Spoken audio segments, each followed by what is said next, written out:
raadiosaade Räägime asjast. Eesti asjadest nii nagu need on, räägivad Mart ja Martin Helme ning nende huvitavad saatekülalised pühapäeviti kell 11. Loe põnevate teemade kohta rohkem ka uudisteportaalist uueduudised.ee. Tere tulemast kuulama ja vaatama raadiosaadet ja telepodcasti Räägime asjast. Näete, me oleme uues formaadis, me oleme stuudios. Täna küll ei ole lipsu ees, ma luban järgmine kord panen lipsu ka ette, sest me oleme harjunud, et meil ei ole kaamera silma peal.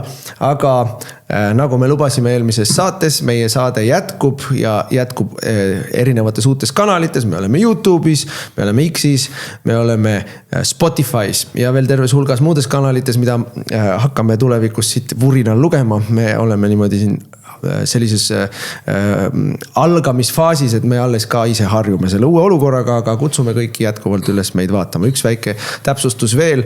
Mart teeb ju ajaloominuteid ka iga nädal. Sel nädalal jääb vahele, aga saade ära ei kao. Sellepärast, et me lihtsalt tehniliselt ei suutnud seda sel nädalal ära teha veel.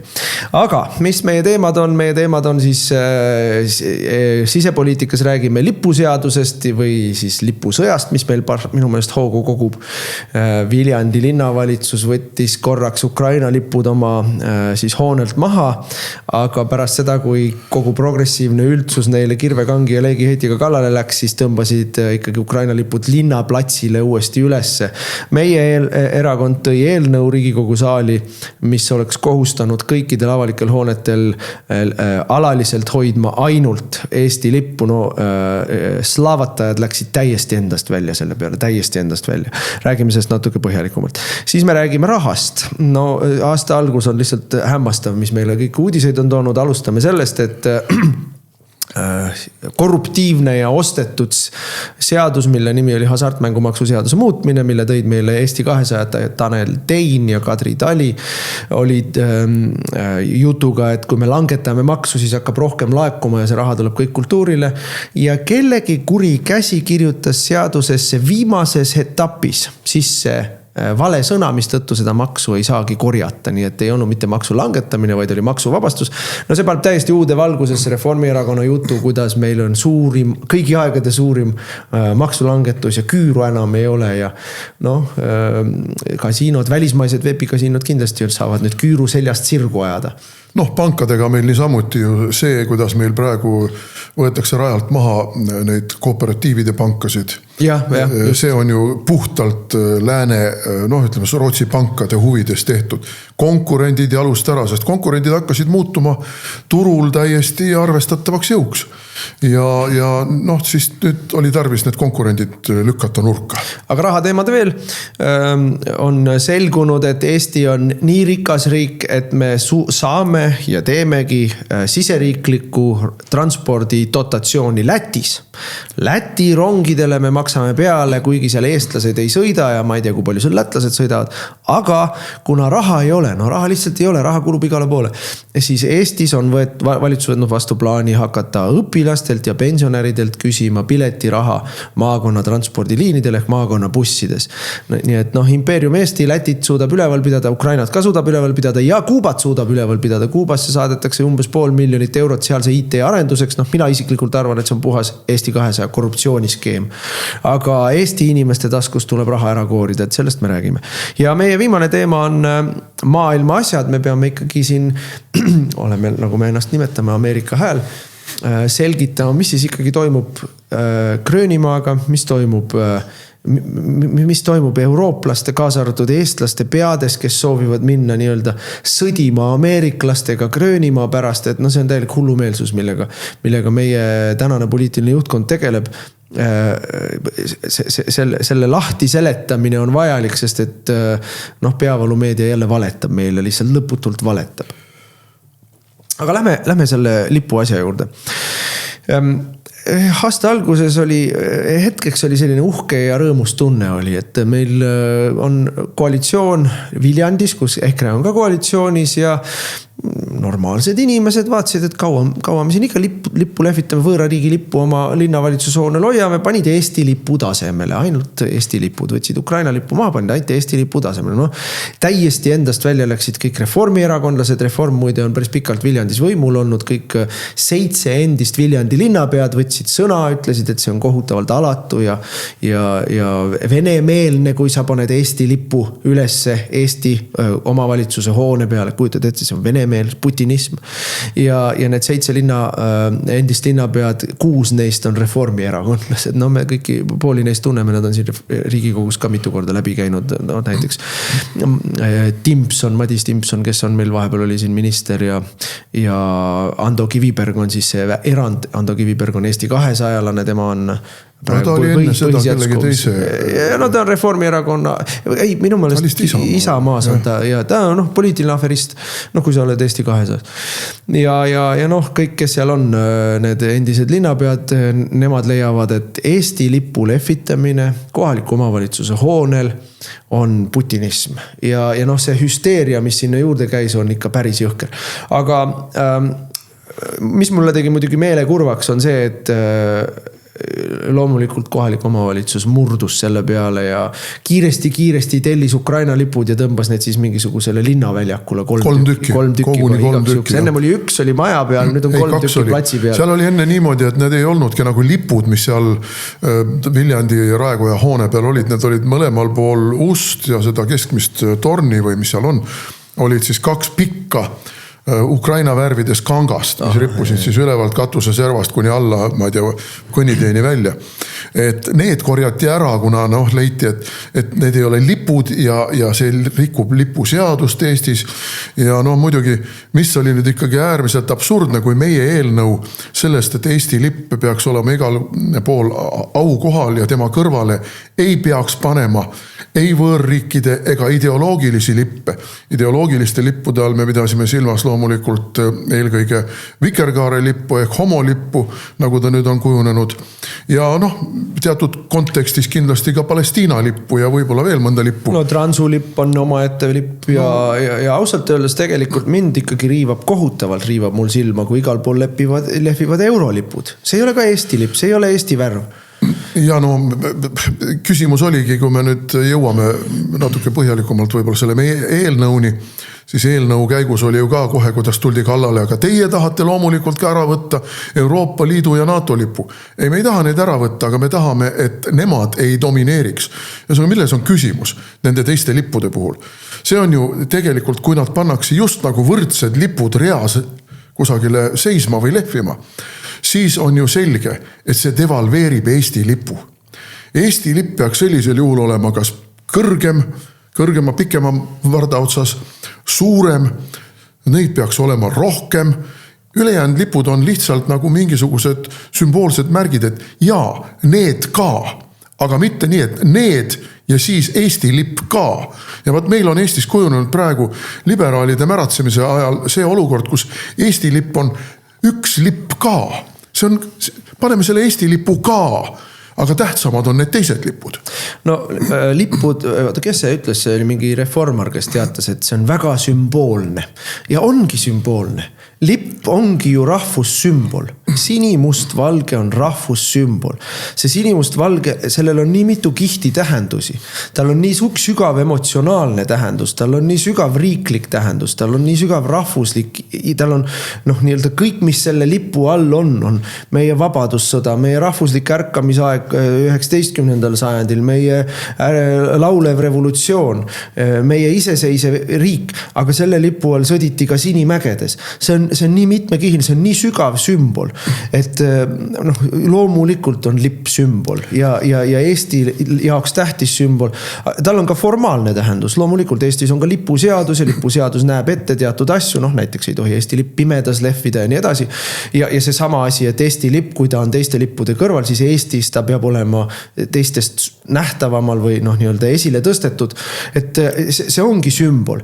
Ja nüüd, kui sa tõstad selle lipu kõrvale teiste riikide sümbolid, siis see on ka sümbol. Ja mina sellel kolmapäevasel istungil ei saanud osaleda, ma olen sel nädalal üsna haige olnud, mingi vastik külmetus.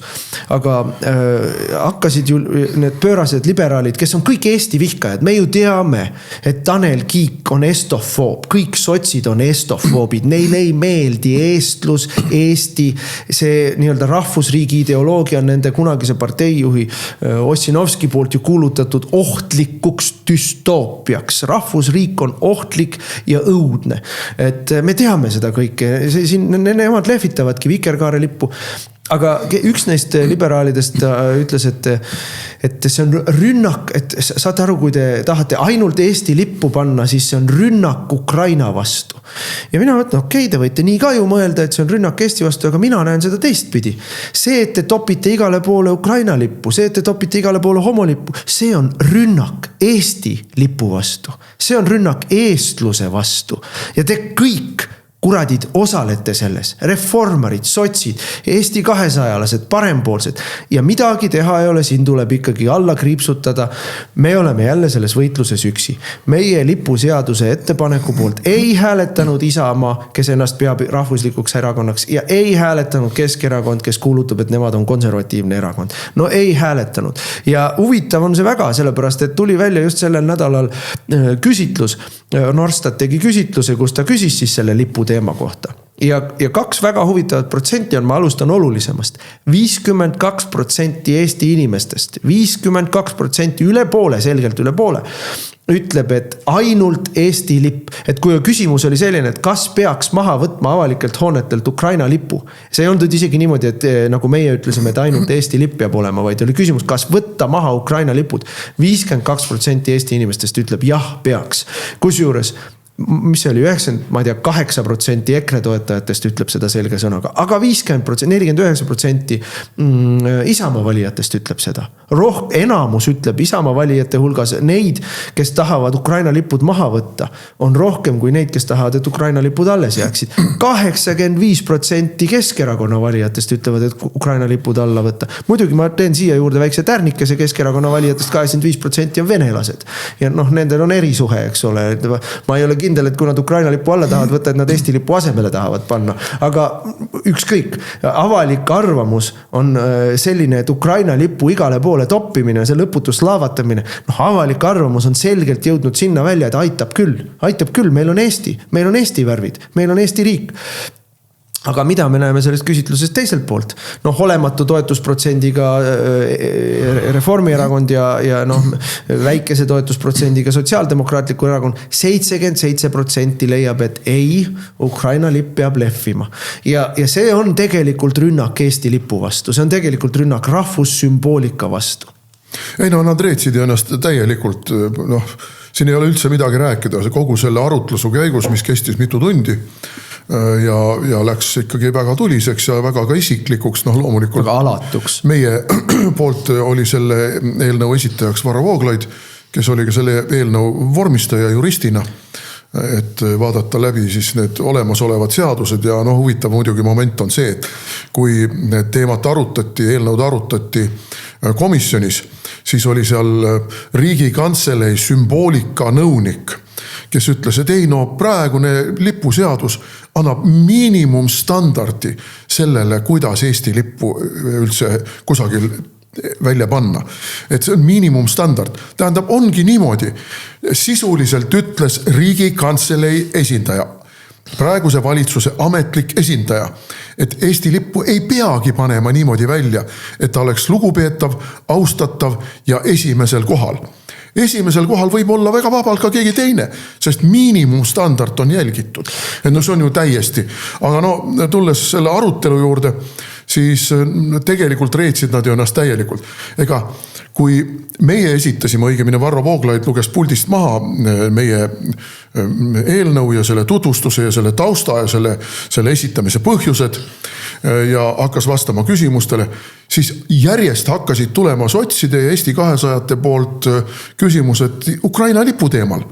Meil ei ole eelnõus mainitud peale Eesti lipu mitte ühtegi teist lippu nimeliselt. On öeldud, et võõrriikide lipud ja ideoloogilised lipud, need ei peaks olema Eesti lipuga kõrvuti. Väga selgelt. Igal pool on Eesti lipp. Ainult juhtudel, kui on protokollilised sündmused, näiteks tuleb Zelenski uuesti Eestisse. Ma keeldun ütlema Zelenskõi, Volodõmõr Zelenskõi. Jätke järele. Kõiv. Jätke järele igasugused Ihorid ja ma ei tea veel Mihhailod ja lõpetame ära. No järgmiseks me hakkame ütlema Paris. Lõpetame ära, räägime ikka nii, nagu meile suupäraselt on harjunud siin. Ja kuna meil on ikkagi suupärasem öelda, et Vladimir ja Zelenski, siis ütleme Vladimir ja Zelenski. Ärme läheme ideoloogiliselt lollakateks, sest see on ideoloogiline idiotism. Aga tulles selle juurde tagasi, mida arutati, siis meil ei olnud ühtegi muud lippu mainitud. Ei olnud homolippu mainitud, ei olnud Ukraina lippu mainitud, ei olnud NATO lippu mainitud, ei olnud Euroopa Liidu lippu mainitud. Oli jutt sellest, kuidas peaks olema välja pandud Eesti lipp. Kõik. Ja need tüübid hakkasid siis meile kohe pähe määrima, et aga see eelnõu on ju Ukraina lipu vastane eelnõu. Ei, see ei ole Ukraina lipu vastane eelnõu. See on Eesti lippu kaitsev ja Eesti lippu esiplaanile tõstev eelnõu. See on meie rahvuslikku uhkust, meie rahvuslikku identiteeti ja meie rahvuslikku enesekindlust presenteeriv eelnõu. Vaat niimoodi need tegelased mõelda ei oska. Ei, minu meelest nad mõtlevadki veel hullemini. Minu meelest vaata selle lipuseadusega ja selle lipu teemaga on üles, see on nii, selles mõttes nii hea asi, sest kõik näitavad oma lipu värvi. Nad näitavad, mis lipu all nemad võitlevad ja nad ei võitle Eesti lipu all. Ja see on minu meelest see, mis sellest arutelust tuli välja ja see on see, mis sellest nii-öelda meediamadinast seal Viljandi ümber on välja tulnud. On ainult üks erakond Eestis, mis võitleb Eesti lipu all, mis võitleb eestluse eest. See on Eesti Konservatiivne Rahvaerakond. Kõik teised võitlevad kellegi või millegi muu eest. Võitlevad Ukraina eest, võitlevad Euroopa Liidu eest, võitlevad, ma ei tea, homo asja eest, aga mitte Eesti asja eest. Ja see tuleb välja ja nad saavad ju selja ajuga, nad saavad instinktiivselt aru, et Eesti lipp segab neil, on ees neil, takistab neil kellegi või millegi muu eest võitlemist. Ja see tuleb nii selgelt välja, see on nagu, minu meelest on selle lipu küsimusega sama lihtne ja puhas vuuk, nagu oli pronkssõduriga. Kelle poolel sa oled, mille eest sa väljas oled? Ja nemad on vale asja eest väljas, võõra asja eest väljas, Eesti vastu. Ja see on nii puhas ja nad paljastasid ennast jälle. No vaadake palun seda aruteluaegset Riigikogu saali pilti. Sealt virvendavad korraks läbi, kui ma õigesti mäletan, Lauri Laats Keskerakonnast, fraktsiooni esimees, kui ma õigesti mäletan. Ja Helir-Valdor Seeder, kes on Isamaa fraktsiooni esimees. Minu arvates teisi Keskerakonna ja Isamaa saadikuid saalis arutelu ajal ei olnud. Nad ei olnud meid abistamas ega meid kaitsmas, ega Eesti lippu abistamas ja Eesti lippu kaitsmas. Nad lihtsalt tegid pausi, hiilisid kõrvale, peitsid ennast põõsasse. Seda enam, et üks järgmine eelnõu, mis arutelule tuli kolmapäeval, oli Isamaa eelnõu. Nad olid majas, nad olid siin, nad tulid loomulikult oma eelnõu ajal saali. Ja siis, kui on mingisugune nende eelnõu, siis nad automaatselt alati eeldavad, et meie peame neid toetama. Kuidas me konservatiivid siis üksteist ei toeta? Kuidas me rahvuslased siis üksteist ei toeta? Aga miks te ei toeta meid? Miks te meid ei toeta? Minu meelest on küsimus, mitte meie toetamises, küsimus on Eesti lipu toetamises, eestluse toetamises, Eesti sümboolika kaitsmises, selle eest, et ta solgitakse ära mingite homolippudega või lahjendatakse ära teiste riikide lippude vahel siin samas Eestis. Et ma käin rahvusvahelistel koosolekutel seal Brüsselis nende patriootidega kokku, seal on 20 lippu väljas. Kõikide osalisparteide lipud on ilusti rivi pandud.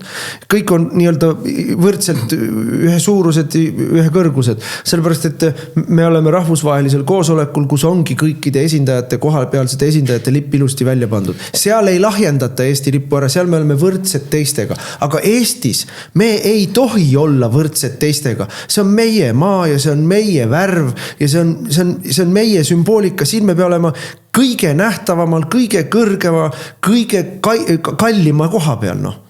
Ja kusjuures tuleb alati meeles pidada, et see ei ole ainult riigilipp. Eesti lipp on ka Eesti rahvuslipp. Eesti lipp oli juba ammu enne, kui Eesti riik sündis. Eesti rahvusvärvid on sinine, must ja valge. Ja nende all tegelikult algas ju meie rahvuslik ärkamine 19. sajandil. Nende all algas tegelikult ju meie rahvusena kujunemine ja konsolideerimine.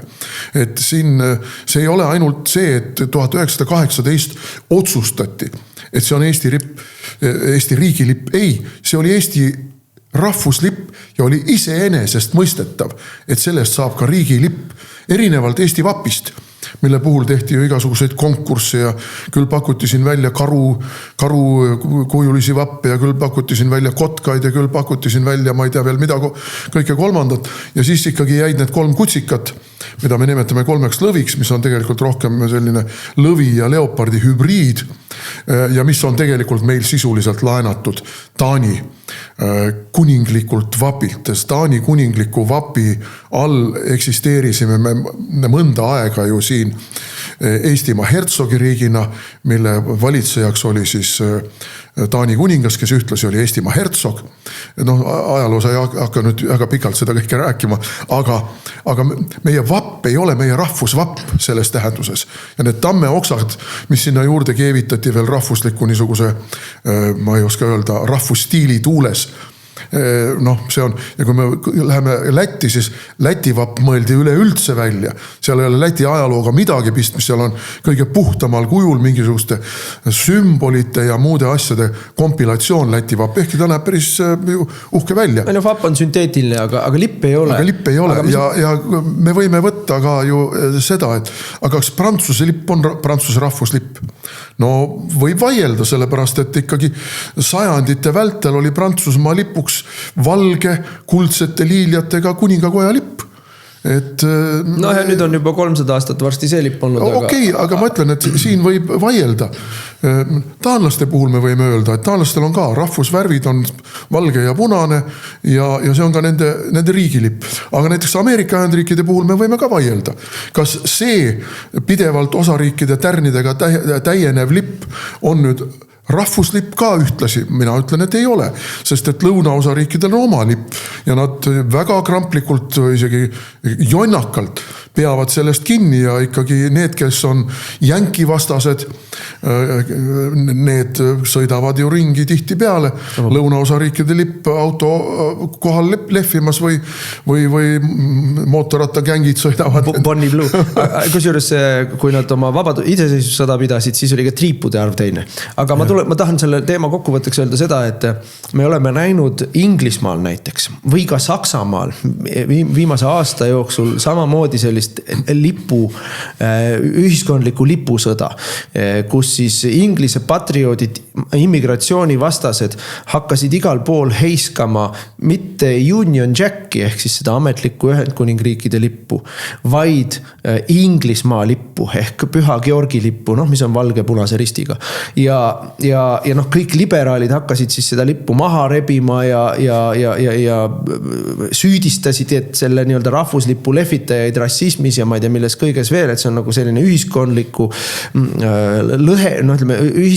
lõhe väljajoonistamise joon tuli sellest kohast väga selgelt esile, kus siis ühed inimesed tõstsid üles oma rahvuslipu, oma Püha Georgi lipu ja teisel pool on siis liberaalid, kelle meelest see on kohutavalt häiriv ja solvav, et te lehvitate rahvuslippu. Globalistid, satanistid, inimesed, kes tahavad Suurbritanniat hävitada. Ja sama lugu juhtus Saksamaal. Saksamaal on kujunenud Saksa lipp, mis muidugi ka on, Saksa lipu värvid on ka erineva ajaloolise kontekstiga, aga põhimõtteliselt on ju Saksa lipp olnud seal ka juba alates teise maailmasõja lõpust sellisel kujul, nagu ta on olnud, siis see on kujunenud AfD lipuks. AfD toetajad heiskavad igal pool nii palju, kui saavad autodel, majadel, aedades heiskavad oma riigi ja rahvuslippu ja loomulikult kogu vasakpoolne, progressiivne, kogu see kamp on neile kallale tulnud. Politsei võtab neid, teeb neile trahvi lipu valesti üles tõmbamise eest ja nii edasi. Ehk siis rahvuslipu lehvitamine on kujunenud nii Inglismaal kui Saksamaal, vähemal määral ka Prantsusmaal, sest prantslased on kõik oma lipu üle uhked, isegi vasakpoolsed, on kujunenud sellise nii-öelda režiimivastase rahulolematuse ja protesti sümboliks. Ja mina teen küll üleskutse Eestis ka. Kes on reformierakondliku, liberaalse, globalistliku režiimi vastane, tõmbame Eesti lipu vardasse, paneme auto peale, lehvitame nii palju kui saame, teeme oma lipu uuesti nähtavaks. Ja näitame neile Tanel Kiikedele ja talidele ja muudele võigastele Eesti vihkajatele, et tegelikult see lipp on rahva südames ja me tahame, et see lehviks igal pool ja ainult see, mitte mingite muude lippude kõrval. Sellepärast, et ma tulen tagasi selle küsitluse juurde, mitte keegi, mitte ükski teine erakond peale EKRE ei seisa selle 52% inimeste eest, kes tahaksid, et Eesti lipp lehviks üksinda ja uhkelt. Ja no Saksa lipu kohta tuleb öelda, et Saksa lipp sümboliseerib Saksamaa, ühtset Saksamaad. See sündis Napoleoni sõdades, kui preislased hakkasid kandma mundreid, mis olid mustad kuldsete nööpidega ja mingisugused, ma ei mäleta, kus see kolmas värv seal. Roheline on. Kus see, ühesõnaga põhimõtteliselt mundrite järgi siis, et sümboliseerida neid mundri värve ka lipul. Ja see muutus siis nagu selliseks lahingulipuks sisuliselt.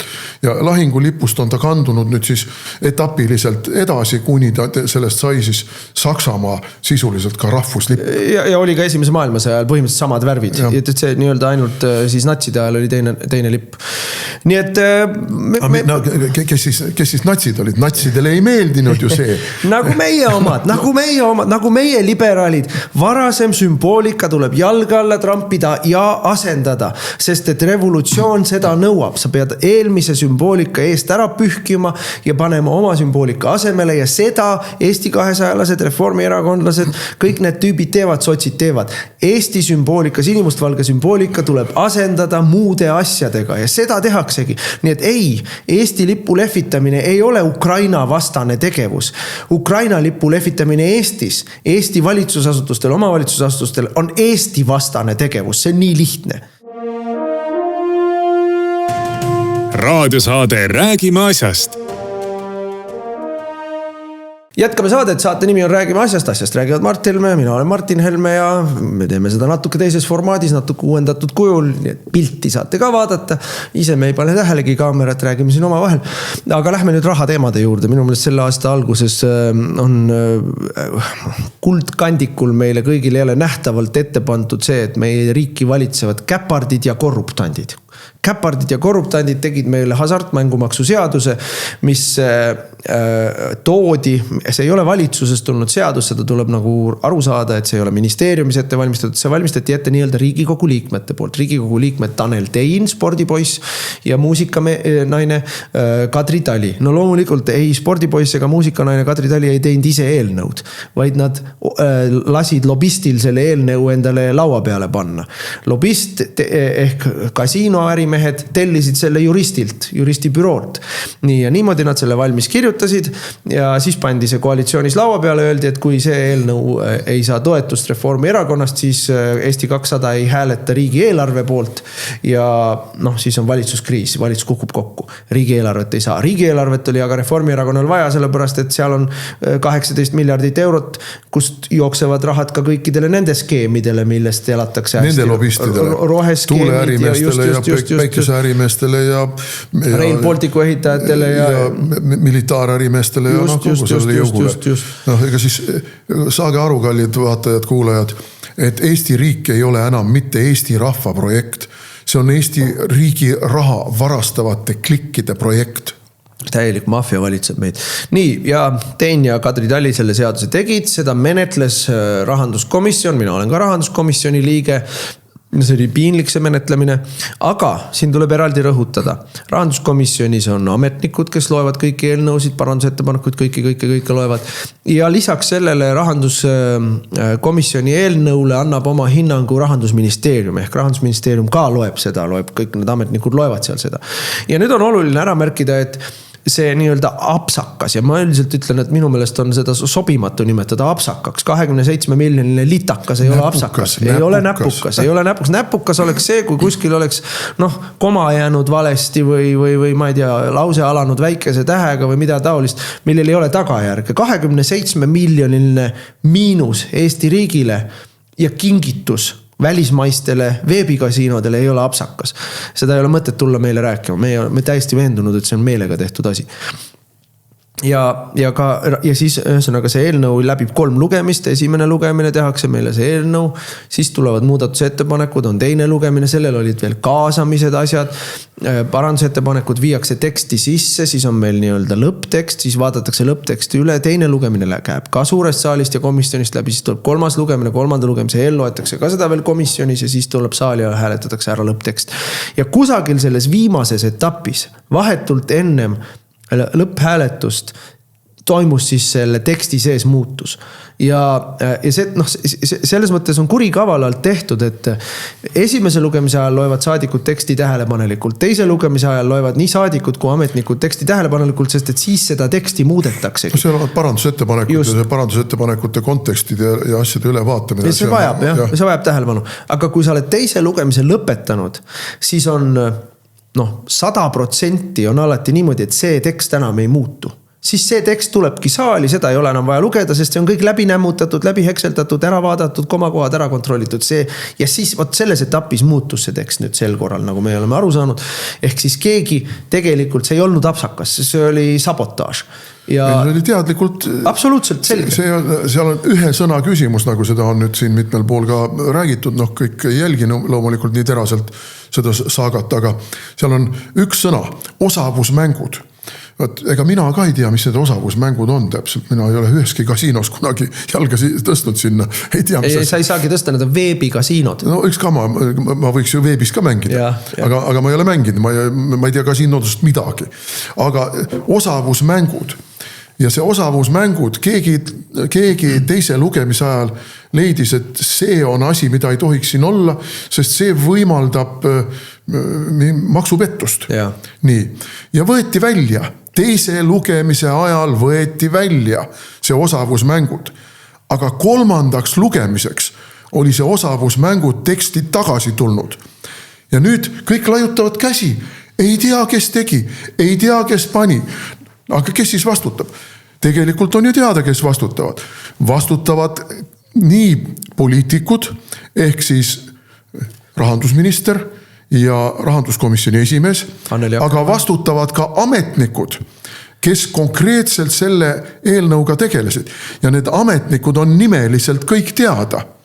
Ja tegelikult peaks olema praegu algatatud kriminaalasi, kuna on tekitatud riigile potentsiaalselt 27 miljonit eurot kahju. 27 miljonit. See ei ole mingi 3000 eurot, nagu Gert Kingole siin pähe määriti ja saadiku puutumatus ära võeti.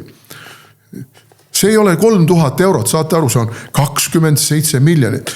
27 miljonit on suur raha. Ei no paneme sellesse samasse konteksti, millest me tahtsime ka veel rääkida, et see nii-öelda siseriiklik bussitranspordi dotatsioon. Ehk siis nüüd siis tahab Jorg Terras tahab hakata õpilastelt ja pensionäridelt küsima maakonnabussi ühenduste eest mingisugust piletiraha ja teenime sellega 3 miljonit. Sest ei saa, ei ole, me ei jõua peale maksta sellele transpordi dotatsioonile. Ei ole seda 3 miljonit. Mäletame, eelmine aasta oli meil õpetajate streik. Ei olnud seda 10 miljonit, et õpetajate palka tõsta. Ei ole seda raha. Kuskilt ei ole ju võtta, kui raha põle, siis raha põle.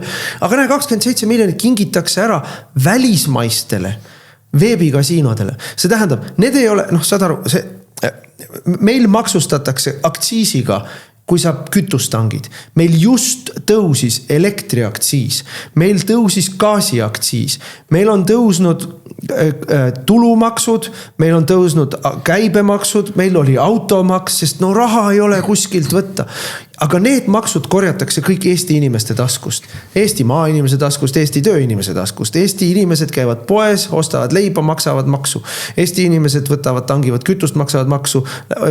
Kodus on elektripirn põleb või radikas on soe, maksavad maksu, aktsiisimaksu. No kui elekter ikka põleb. Nii, ja isegi kui sa lähed Eestis kasiinosse, ma ei tea, blackjacki või ruletti mängima, siis see on ka Eesti inimese taskust, eks. Aga hea küll, me ei nuta. Keegi tahab minna kasiinos oma raha maha mängima. See on pahe, seda maksustada ja sellega kultuuri toetada. See on niisugune ühiskondlik arusaamine, et see on mõistlik tegevus. Aga need on välismaised veebikasiinod. See ei ole isegi eestlaste maha mängitud raha, mille pealt maksu võtta. See on mingid sakslased või ma ei tea, bangladeshlased või ameeriklased või inglased, ma ei tea, kes venelased, kes seal mängivad oma raha maha. Ja selle pealt loobuti maksu küsimisest. Ehk siis täiesti mujalt maailmast saadav raha jäetakse Eesti eelarvesse võtmata. Samal ajal Eestis käibemaks tõuseb, Eestis elektriaktsiis tõuseb, Eesti gaasiaktsiis tõuseb, sest no raha ei ole. Eesti inimesed maksavad bussipileti eest, hakkame küsima, aga Lätti me saame dotatsiooni anda. Kuuba IT-arendusele me saame 460 000 eurot anda. See on ju, minu arust siit joonistub nii selgelt välja see, et meid valitsevad inimesed, kes kõige viimases järjekorras hoolivad Eestist. Kõige viimases järjekorras. No ja tulles tagasi ikkagi selle juurde, mis mul enne jäi natuke pooleli, et tegelikult on ju teada need inimesed, kes sellega tegelesid. Ja siin peaks olema kriminaalasi algatatud praegu. Ja kõikidel nende ametiasutuste vastavate ametnike arvutid peaks olema konfiskeeritud, nende telefonid peaks olema konfiskeeritud, nende kõnelogid, meilivahetused, kõik tuleks praegu lahti arutada ja vaadata.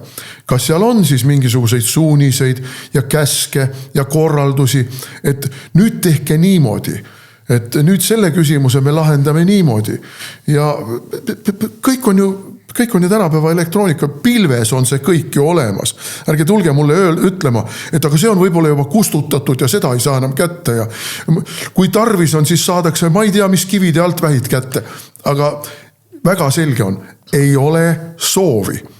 On soov pühkida see kõik vaiba alla ja süüdlast ei leita. Kui süüdlast leida ei taheta, siis süüdlast ei leita. Ja on täiesti selge, et siin jällegi meie vastavad õiguskaitseorganid teevad kogu sellele korruptiivsele jõugule katet.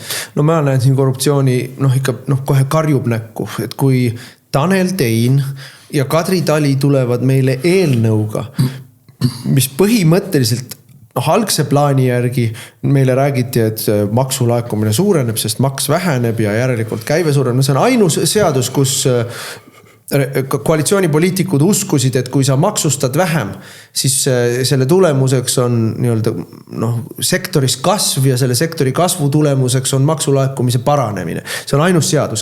Nad ei usu seda, kui me ükskõik mis muud seadust ütleme, et kuulge, langetame maksu ja maksu hakkab paremini laekuma. Mujal nad ei usu seda, aga veebikasiinode puhul nad usuvad seda.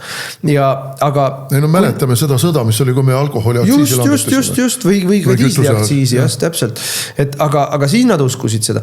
Nüüd, kui nad toovad meile seaduse, mis lõppkokkuvõttes kingib veebikasiinodele, see summa on hinnanguline. Eelmisel aastal laekus riigieelarvesse 22 miljonit, sel aastal planeeriti riigieelarve laekumist 27 miljonit. Aga tähelepanuväärne on see, inimesed peavad eelarve protsessist ka aru saama.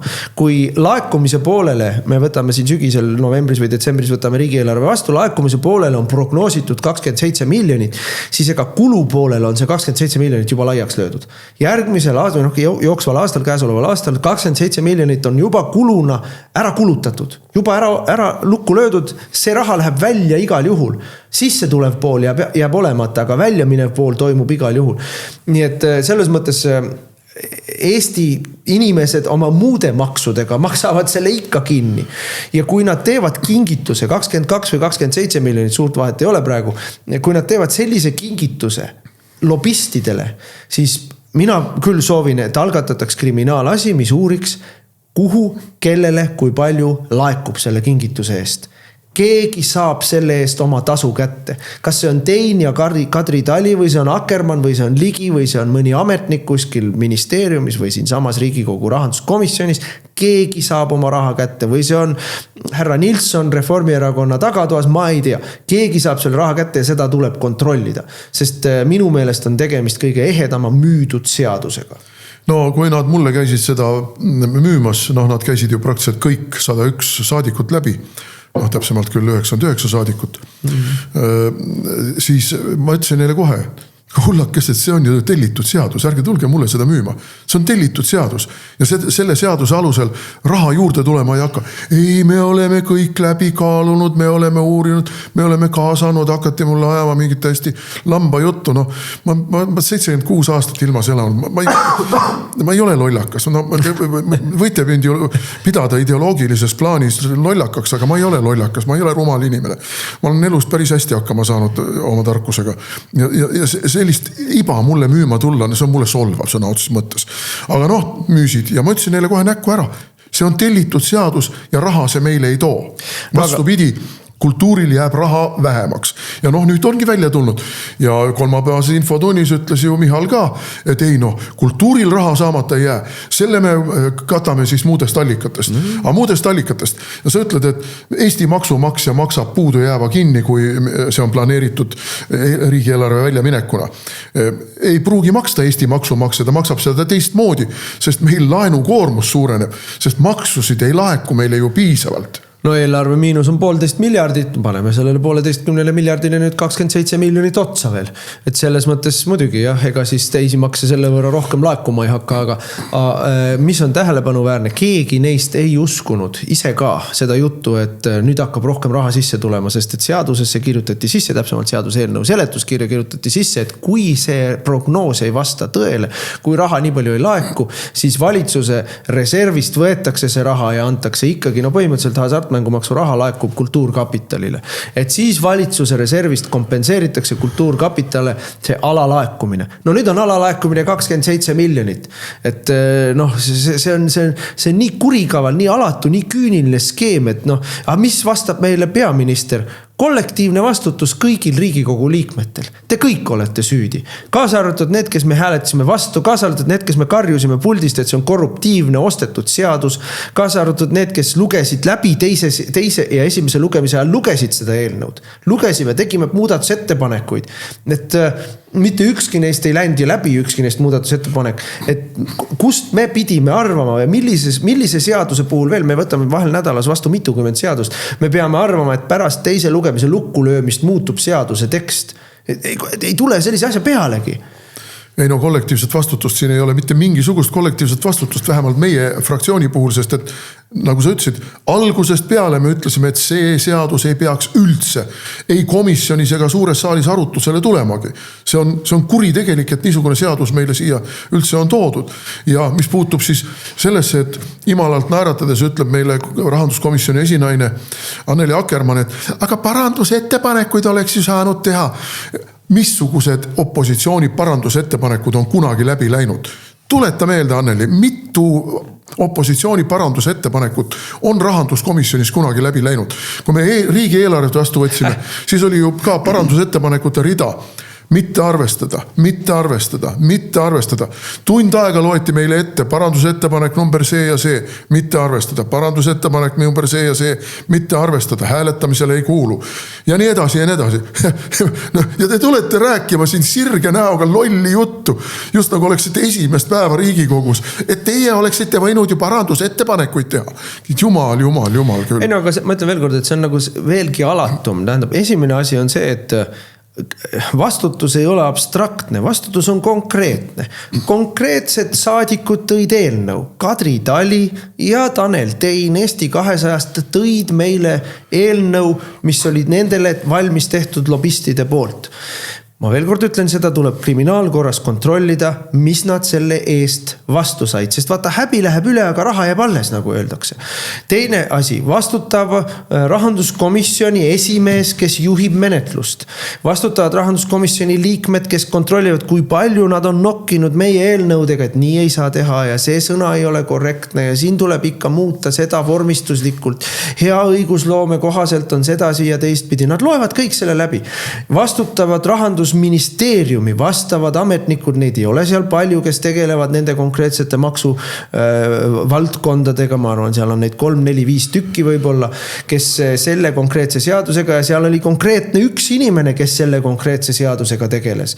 Aga rahanduskomisjoni esimees vastutab poliitiliselt ja ametnikud vastutavad siis otseselt ja ametnikud ministeeriumis vastutavad otseselt, aga rahandusminister Ligi vastutab selle eest, et tal ei ole niukseid ametnikke, kes lasevad läbi eelnõud, mille tulemuse jääb maksumaksja saab, põhimõtteliselt tehakse tünga meile 27 miljoni eest. No. Et kuskil on reaalne vastutus ja mina küll tahaksin öelda, et aga palun sõbrad, 51 saadikut või 52 palju oligi, 51 hääletas selle poolt.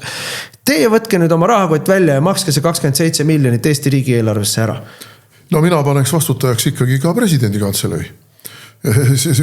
Nemad peavad üle kontrollima selle kõik, aga nemad ka ei avastanud seda. Kusjuures see on muide kodukorra rikkumine. Pärast teist lugemist enam niimoodi teksti muuta ei tohi. Kodukord ei luba seda teha tegelikult. Nii et ma ütlen veel kord, et kui keegi tuleb mulle ütlema, et see oli näpukas, siis otsige lolli. Kui selline 27 miljoniline viga tehakse pärast teist lugemist, kolmanda teksti sisse lükatakse nii-öelda radari alt sisse, siis see ei ole näpukas, see on teadlik asi. Ja no siin on üks asi veel, mis mind kohutavalt ärritab. Küüniliselt irvitatakse veel. Need ärimehed oleksid nõus maksma ise vabatahtlikult selle maksu, aga seadus ei luba. Seadus ei luba. Kujutad see ette. Kusjuures mina oleksin maksuamet, kui ma oleks rahandusminister, ma annaksin maksuametile korralduse see maks sisse korjata ja pärast vaielda. Sellepärast, et seadusandja tahe on selgelt fikseeritud. Seadusandja lõi lukku teise lugemise järel teksti. Seadusandja tahe on selgelt fikseeritud. See nii-öelda näpukas ei olnud seadusandja tahe. Ja pärast vaidleme küll, Riigikohus lahendab, mis siis lõppkokkuvõttes, milline sõnastus kehtib või mitte ja kas peab intresse maksma või ei pea maksma. Aga minu meelest tuleks praegu seda raha sisse korjata 1. jaanuarist alates. Aga meil ei tehta midagi. Meil kannab Kaitseministeerium 80 miljonit kogemata üle mingile firmale, millega neil ühtegi lepingut ei ole, isegi ei vaevu raha tagasi küsima. Meil raha jätkub. Meil kõigele raha jätkub. Kogu see rahanduslik segadus, nad tulid ju pärast meie valitsust rahandust korda tegema, nagu nad ütlevad. Korras rahandust majandust ka kasvatama. Korda tegema, aga pärast seda, meie ajal ei olnud selliseid pretensioone Riigikontrollil. Mitte kunagi. Aga nüüd on järjest ja järjest. Iga kord, kui Riigikontroll mingisuguse aruande või raporti esitab, iga kord nad ütlevad, et sellega on pahasti. Siin on asjad korrast ära, siin on täielik kaos on. Ma ühe asja ütlen, ma tahan selle teema kokkuvõtteks, ma ütlen seda, et Reformierakond avaldas, vist oli Ekspressi esikaanel, tegi suure kampaania võit, et kõigi aegade kõige suurem maksulangetus ära tegime, kõigil on võit. Vot see võit tuli välja. On ainult veebikasiinodel, välismaistel veebikasiinodel oli võit. Vaat nemad said nii suure maksulangetuse, et ei peagi maksu maksma. Nemad said nii lihtsa maksusüsteemi, et ei ole isegi vaja deklaratsiooni teha. Ei peagi maksu maksma. Vaat niisugune on kindel majandus. Vaat niimoodi me kasvatame. Vaat niimoodi siis jääb inimestel, veebikasiinodel vähemalt, veebikasiino inimestel jääb rohkem nende teenitud raha kätte. Vaat see oligi see võit. Lihtsalt tülgastav. Raadiosaade Räägime asjast. Jätkame saadet. Saate nimi on Räägime asjast. Saate stuudios on Mart Helme. Mina olen Martin Helme. Teeme seda saadet täna esimest korda natuke teises formaadis. Kui siin on mõni väike login sees, ärge ehmuge. Järgmine kord läheb veel sujuvamalt. Välismaa teemade juurde nüüd. Meil tavaliselt viimane teema saates on välismaa teema ja on vaja teha palju selgitustööd. Seoses, meie peavoolumeedia jälle valetab teile kõige kohta, aga see, mis meil toimub Gröönimaa ümber on muidugi lihtsalt vangutab ja ei tea, kas nutta või naerda. Ma alustan sellest, et kui meil inimesed ilma igasuguste taustateadmiste või sellise andmestikuta võtavad endale sellise emotsionaalse hoiaku ja hakkavad rusikaga vastu rinda või vastu lauda taguma ja mingisuguseid selliseid panevad paika mingisuguseid väga kõlavaid, väga jõulisi selliseid avaldusi või võtavad positsioone, et võt Gröönimaa suveräänsus, Gröönimaal ei ole suveräänsust, seda me oleme rääkinud, Gröönimaa suverään on Taani. Gröönimaa rahva tahe, võt Gröönimaa rahvaga on lugu selline, et Gröönimaa territoorium on minu meelest 2 või 3 korda suurem kui Prantsusmaal, eks ole. 2000 midagi seal 300 või palju ruutkilomeetrit miljonit ruutkilomeetrit. Ja ma ütlen mitu korda suurem kui Prantsusmaa, aga seal elab umbes sama palju elanikke kui Pärnu linnas. Ja, 56 000. Ja need ei ole muide taanlased. Ütleme siis niimoodi, nad ei ole isegi eurooplased. 90% on need niinimetatud inuidid. Jah, vanasti me nimetasime eskimoteks. Tänapäeval ei ole see poliitiliselt korrektne, ma võin öelda päris maalased ka, kui tahan. Aga mitte taanlased, vaid ikkagi need nii-öelda vanasti elasid oma igludes. Kes on sinna saarele saabunud ka suhteliselt hiljuti. Kuskil, ma ei tea, 13-14 sajandil. Jah, siis kui oli keskaja soojaperiood, siis kui teatavasti sisepõlemismootor ja tossavad tehase korstnad ajasid kogu planeedi kliima soojaks. Ja, et see on veel eraldi teema, aga ühesõnaga Gröönimaa on praegu ka suhteliselt iseseisev, sest et Taani on näiteks Euroopa Liidu liige, aga Gröönimaa ei ole Euroopa Liidu liige. Ja väga kaalukal põhjusel. Euroopa Liit ei lubaks neil niimoodi kalastada, hülgeid püüda ja vaalasid püüda. Sellepärast, mis on nende põhiline elatusallikas. Ja mida veel tuleb öelda on see, et gröönlased või ma ei tea, kuidas neid gröönimaalased ei ole eriti lojaalsed Taanile. Neil ei ole Taani keskvõim kunagi eriti sümpaatne olnud ja siin nüüd on oluline asi. Antipaatia on vastastikune. Taanlastele ei meeldi gröönlased ka. Ütleme, see on muidugi natuke üldistav, aga ma olen rääkinud erinevate Taani ütleme siis konservatiivsete või parempoolsete poliitikutega ja see taustakirjeldus on selline, et hirmus palju maksab Taani keskvalitsus sinna Gröönimaale subsiidiumeid peale, et pool Gröönimaad elab sisuliselt Taanilt saadud sotsiaalabist, kõik on subsideeritud seal, aru saadud, külm, kauge ja väga vaenuliku kliimaga kant, eks ole. Gröönimaal on väga suur probleem taanlaste vaates näiteks alkoholismiga, narkootikumide ja alkoholi tarbimisega, et seal need sotsiaalsed probleemid on seal tõsised. Jälle aru saadud, elavad jälle sellises kliimas, mis on isegi võrreldes Eestiga õudne ja mis on oluline, nagu ikka, kui sa hakkad sotsialismi ehitama, inimestele elu kinni maksad, nad hääletavad kogu aeg ainult vasakpoolseid. Nad on, Gröönimaalt tuleb 2 parlamendisaadikut, need on alati vasakpoolsed. Ja Gröönimaa poliitilise nii-öelda maastiku siis põhivaidlus ongi juba aastakümneid olnud selline, kas tahta lõplikult iseseisuda või mitte.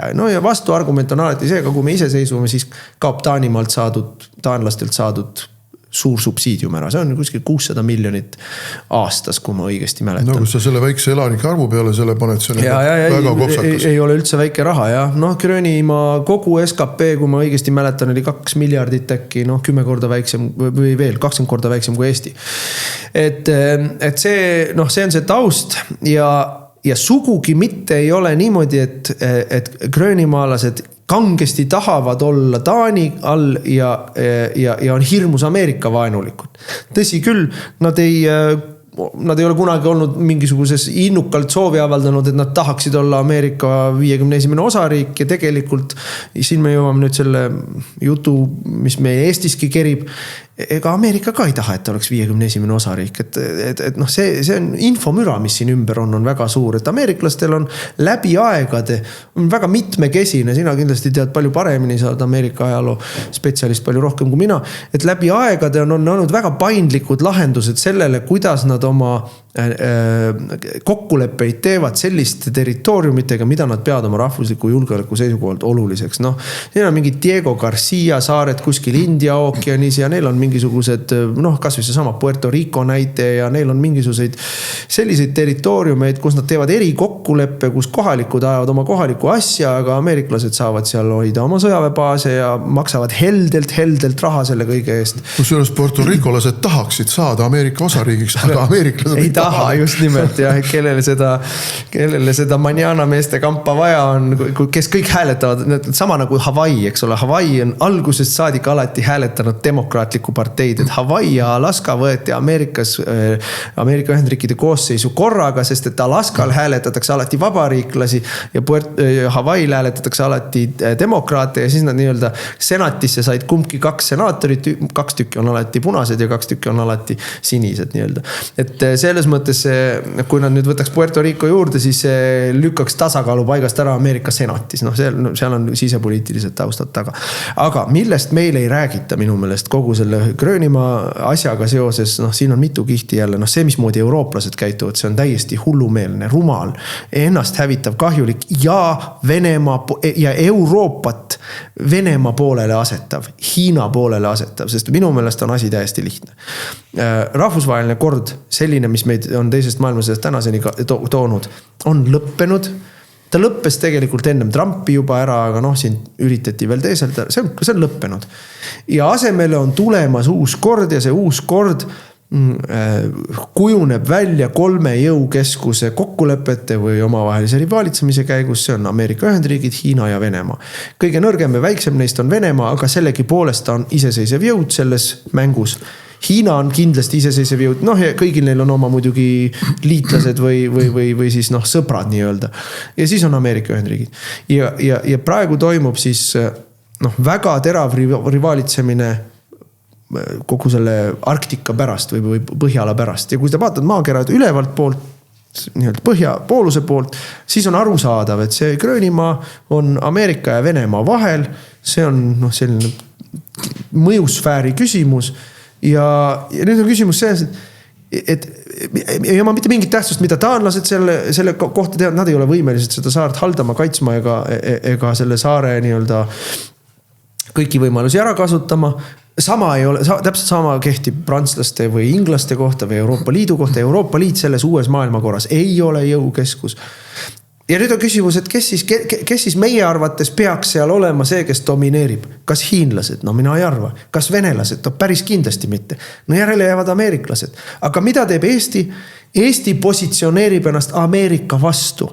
See tähendab, Margus Tsahkna viib vägesid Gröönimaale Ameerika vastu, sellega tänane Eesti valitsus paneb ennast Venemaa poolele. See on täiesti haige.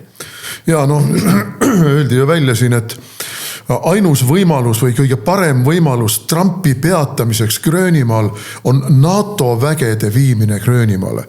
Ja siis viivad, kes viib tervelt 1 sõduri ja Eesti siis kavatseb 5 sõdurit kuni 10 sõdurit viia ja kes viib veel seal mingisugune käputäie.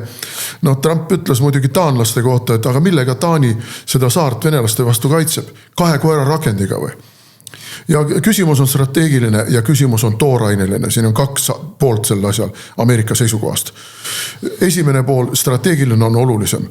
Ameerika territoorium on nii suur, et sellele ei ole võimalik ehitada katvat kuldset kuplit, nagu Trump on seda nimetanud, raketitõrje kuplit, ainult Ameerika Ühendriikide territooriumil paiknevate raketitõrjesüsteemidega.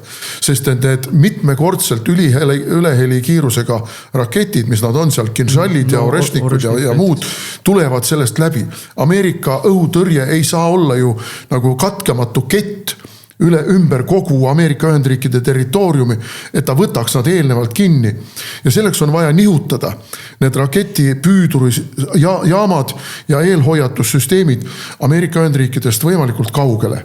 Ja kuna raketid tulevad tõenäoliselt üle põhjapooluse, üle Gröönimaa, see on kõik otsem vähemalt mingi osa nendest tuleb, see on otse tee, siis tuleb sinna panna need kuldse kupli eelhoiatus ja raketitõrjesüsteemid.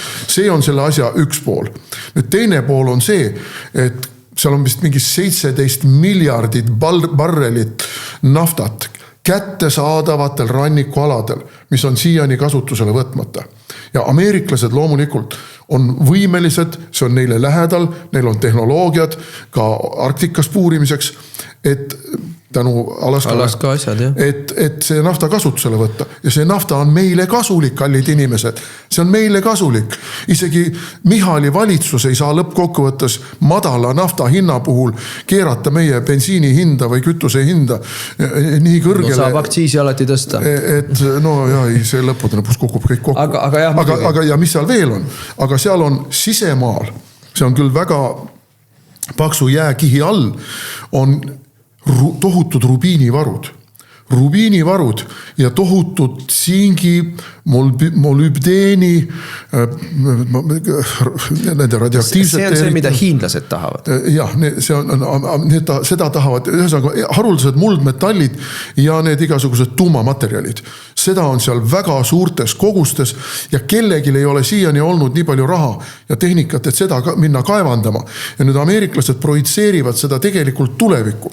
Võib-olla 20 aasta pärast, võib-olla 50 aasta pärast, aga ühel hetkel me võtame ka need asjad kasutusele. No minu meelest oluline teema siin, kui ma kuulan Tsahkna juttu, siis mul jälle lihtsalt käed vajuvad rüppe, nagu Eesti oleks impeerium. Impeerium Eesti läheb ameeriklaste vastu, taanlaste eest kaitsma Gröönimaad. No see on, akadeemik alkohoolik on jälle sõna võtnud, et see on absurdne jutt lihtsalt. Eestil ei ole siin küll vaja positsioneerida ennast kaitsma Taanit ja siis ma kuulen neid naiivseid, rumalaid, niukseid emotsionaalseid loosungeid. Aga kui meie praegu Taani kutsele ei vasta, siis taanlased ei tule meile appi, kui venelased meile kallale tulevad. Vabandage väga, kas keegi siin maailmas arvab, et kui venelased meile kallale tulevad, siis Taani ongi see riik, kes meile appi tuleb ja meid päästab või? No magage palun välja sellised inimesed. Kaasa arvatud ei tule meile appi või neil ei ole jõudu meile appi tulemiseks. Ei prantslased, inglased ega sakslased on ainult üks riik maailmas, kelle appi tulemisest on kasu ja kes mis midagi muudab või kelle appi tulemise lubamine hoiab üldse kallale tungi ära ja see on Ameerika Ühendriigid ja meie tänane valitsus positsioneerib ennast oma 5 või 10 sõduriga, aga vahet ei ole, see on sümboolne akt, positsioneerib ennast vaenulikuna ameeriklastele, et näidata üles solidaarsust riikidega, kellest meile mingit kasu ei ole. See on täiesti jälle enesetapjalik Eestit hävitav poliitika.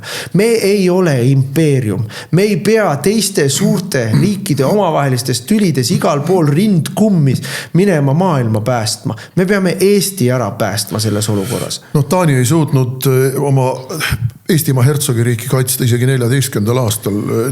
sajandil. Ei suuda ta ammugi. Ma lugesin ühte numbrit, et Taanil oli Ukraina sõja puhkemise hetkel 22. aastal 144 tanki, Leopard tanki. No rohkem kui meil. 100 tanki on nad ära andnud Ukrainale. Neil on järele jäänud 44 tanki. Ma ei tea täpselt, kuidas nad jagunevad seal, palju seal on Leopard 1-sid ja palju Leopard 2-sid ja need modifitseeritud variante. Aga Ukraina sõjas on näha olnud ka, et Leopard tank tegelikult ei ole nii hea, kui teda arvati ja ta on lahinguvälja täpselt samamoodi puruks lastab nagu iga teine tank. Nii et selle 44 tankiga nad ei too ju seda 44 tanki meile siia Eestisse Vene tankide vastu võitlema. No tulge mõistusele, kallid inimesed.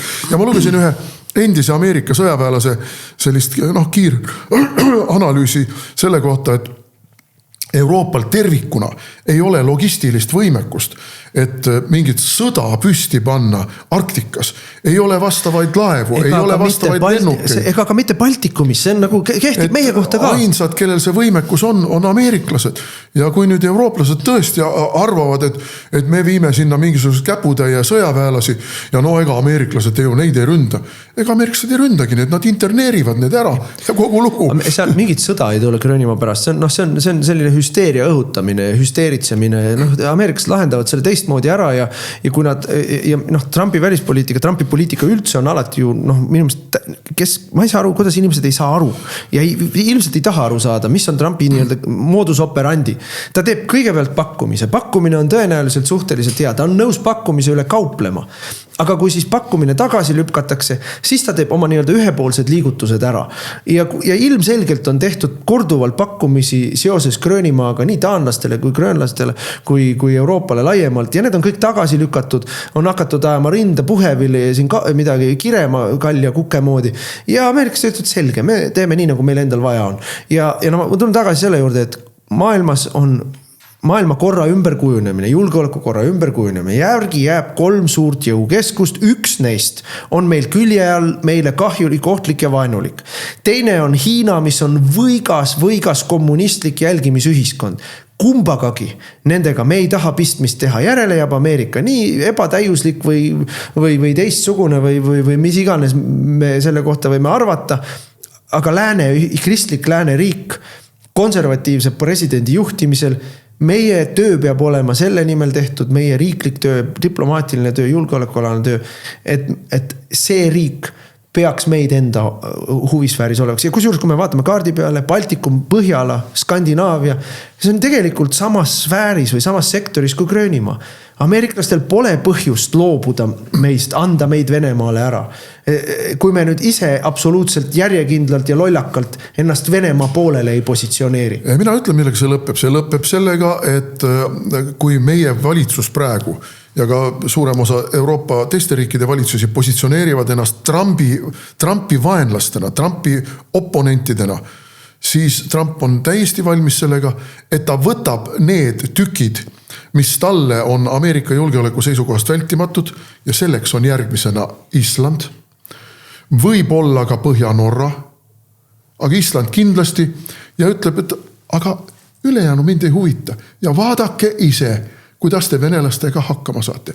Ja kulla sõber, Michal, Tsahkna, teie sugused pooletoobised ei saa Venemaaga hakkama. Ei saa mitte millegiga hakkama, ei saa hasartmängu maksu kogumisegagi hakkama. Nii, saatajaks sai läbi, täname kõiki vaatamast, täname kõiki kuulamast. Oleme jälle uuesti järgmisel pühapäeval kell 11 kõikides nendes kanalites, mida me nüüd usinasti reklaamima hakkame. Te kuulasite raadiosaadet Räägime asjast. Saate eest tasus Eesti Konservatiivne Rahvaerakond. Järelkuulamine internetist uueduudised.ee